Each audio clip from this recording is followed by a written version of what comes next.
Okay, Alpha Adventure. Ito yung sasagutin ko naman ngayon ay galing kay Sir Abeth. So, si Sir Abeth ay umorder din sa amin ng mga breeders na Rhode Island Red a few months ago. So, ito yung tanong niya, nakapagpapisa na sila ngayon pati incubator umorder din sa amin. Ito tanong niya, tanong ko lang po, yung pinapisa ko po sa labas at yung nandito po na sisiw ay pwede ko po bang pagsabayin ng bakuna, sir? Kasi naghanap pa po ako nung B1 plus IB. Naks, no? Natandaan ni sir na huwag lang dapat plain na B1, kailangan with infectious bronchitis. Tuloy ko lang. Naghanap pa po ako nung B1 plus IB na bakuna.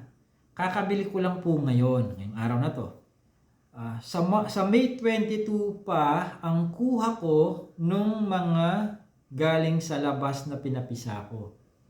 Ayan, may pinapisa sila sa labas. So, tinatanong niya, may mga day old siya kasalukuyan. Tapos may ine-expect siya mapipisa sa May 22. No? At tinatanong niya kung pwede bang sa May 22 na lang ako magbakuna ng B1. Naintindihan ko naman. Nakakapanghinayang di ba? Kung 11 piraso lang ang B1 with IB mo ngayon, tapos next week may 20.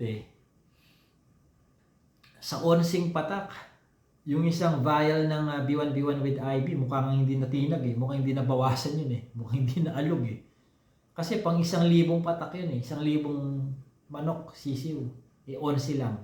Mukhang hindi nga nabawasan, so parang nakakapanghinayang ganito yan. Hindi ako makakapag-decide kung iipunin mo muna ba lahat ng mga sisiw, mga 2-3 batches ng papisa bago tayo mag B1 para sulit naman yung 350. Ganito ipaliwanag ko ang risk nung nangungumpleto muna tayo ng 2, 3 and so on and so forth na batches ng mga day old na B1 with IB natin ay baka maunahan ng Newcastle disease yung mga naunang napisa unang batch. Baka maunahan tayo ng Newcastle disease kaysa doon sa protection sanang ibibigay natin na kung saan hinihintay nating mapisa yung kung pang ilang batch man ang hinihintay natin para one time big time, no? Yun ang risk nun. Baka tayo ang maunahan. On the other end, kung hindi naman tayo kung iipunin naman natin, ang kinagandahan naman doon, nung iipunin natin, makakatipid ka. Diba? 3 clutches yan. 3 pisaan, no? 3 clutches. Isipin mo kung kada clutch, bumibili ka ng B1 with IB, nati 350 ka halimbawa, no? Nati 350 ka. So, that's 1,050 pesos already. Kumpara doon naman sa bubuuin mo 3 clutches, mati 350 ka lang. So, nakasave ka ng 700 pesos. Dagdag gastos, bawas gastos, dagdag kita. Diba?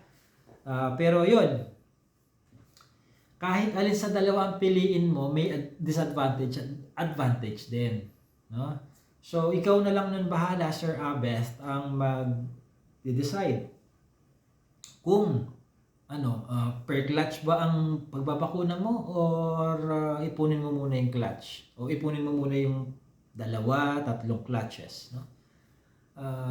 I leave the decision to you. Basta ako inilatag ko yung advantage ng ganon tsaka disadvantage, no? Kung ako tatanungin ninyo, ganito naman, ikukumpara natin yung magkano ang natitipid versus yung magkano ang malalagas sa atin kung maunahan tayo nung sakit na poprotektahan sana natin gamit yung bakuna na i-administer natin, no? Magkano ba ang B1B ang sisiw kung magbebenta kayo ng day old? Magkano yung ibebenta? Kunyari na lang 100, sabihin na lang para walang butal. Mahirap pampitin, 100. Usually, kapag umatake ang Newcastle disease, hindi naman yan pa isa-isa lang Maramihan yan. O sabihin na lang natin sa 20 sisiw, nadali ang 10. 10. Kung nabenta sana natin yon, magkano isa? 100 times 10. 1,000 na. So 1,000 ang ibinaon natin. Monetary value. Magkano yung titipirin sana natin? 350 na bakuna. So alin sa dalawa ang mas nalugi ka? Sa 350 o yung 1,000? Obviously yung 1,000, no? Pero ano kasi yun theoretical siya, no? In theory, kung naunahan, yun ang ano doon.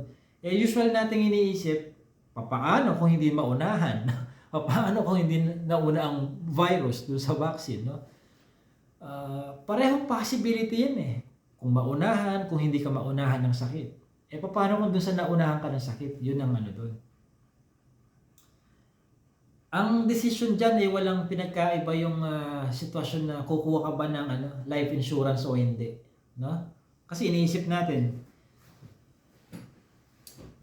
inabot na ako ng 40 years sa ibabaw ng mundo, never pa naman akong nasagasaan ng 12-wheeler truck. Bakit ako kukuha ng life insurance na kung saan ang benefit may makukuha ako kung ako'y mamamatay, road accident halimbawa, no? Tapos iisipin mo, paano kung hindi ako masagasaan? Paano kung hindi ako maaksidente sa trabaho? O, ganun, di ba? O, another naman, paano kung naaksidente ka naman at ikaw ang breadwinner ng pamilya kung saan isang dosena ang anak mo, halimbawa. So, doon mo titingnan, no? Magkano ba yung premium? Magkano ba yung premium na ihuhulog ko sa loob ng isang taon versus yung kung lalagyan ko ng presyo yung pasakit na mararanasan ng pamilya ko kung ako'y mawawala. Wala na yung kanilang breadwinner. Doon ko kukumpitin. Yun ang magiging comparative analysis ko. At least pareho silang theoretical ang situation. Paano kung mamatay ako? Masagasaan? Paano kung hindi? Doon ko titingnan. Yung bayad sa insurance versus yung makukuha naman kung halimbawa nangyari yung hindi inaasahan. So, ganun din yan sa pagbabakuna sa sitwasyon ni Sir Abest, no? The decision is up to you ngayon. Kung no? Kung per clutch ka ba or lahat babakunahan.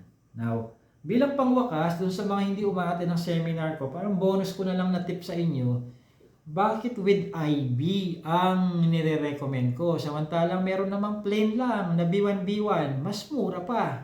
120, 150 pesos nga lang yan no? Plain, walang IB. Yung with IB, 330, 350 pa presyo niyan. Baka nga sa ibang lugar, 400 plus pa yan 500 plus.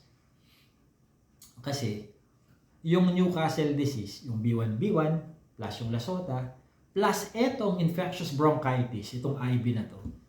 Ito ang 3 bakuna out of 5 vaccines na ibinibigay ko, ang may protection pwedeng ipamana ng nanay na nabakunahan ng 3 yon sa kanilang mga magiging sisiw. Ang tawag doon, maternally derived antibodies. Dahil bakunada ang mga nanay nila, ang mga hens na ipapamana. Kaya, siyempre gusto ko yung mga sisiw ko may taglay naman ng protection. No? Dahil yung mga magulang nila, binakunahan ko ng mga ganoon. Kaya yun ang pinipili ko. Okay? Mataas ang kanyang progeny effect na tinatawag. Okay? So ngayon, naintindihan nyo na, bakit hindi plain Lasota lang, hindi plain B1B1 lang ang nire-recommend ko sa seminar, no? With IB, infectious bronchitis. Okay, nabanggit ko seminar. Kung gusto nyong matuto, yung seminar ko ngayon, pinaghiwa-hiwalay ko na yung module, no? 3 modules na. Module 1, cultural management. Module 2, marketing. Module 3, economics, paano ka magpipresyo dyan, sales and profit, paano yung mga business models, kitaan sa pagmamanok, etc. No? Economics yan. So, 3 linggo yun, hiwa-hiwalay. Pwede nyo kunin muna yung module 3, total, independent yet related naman ang mga topics independent sila. No? Hindi siya yung parang kailangan module 1 muna dahil may kinalaman ng module 1 sa module 2, independent topics sila Animal husbandry, yung cultural management, tapos marketing, tapos economics. No? Pag economics, pagtuklas dun sa mga pagkakakitaan no? Kung alin na mas matubo.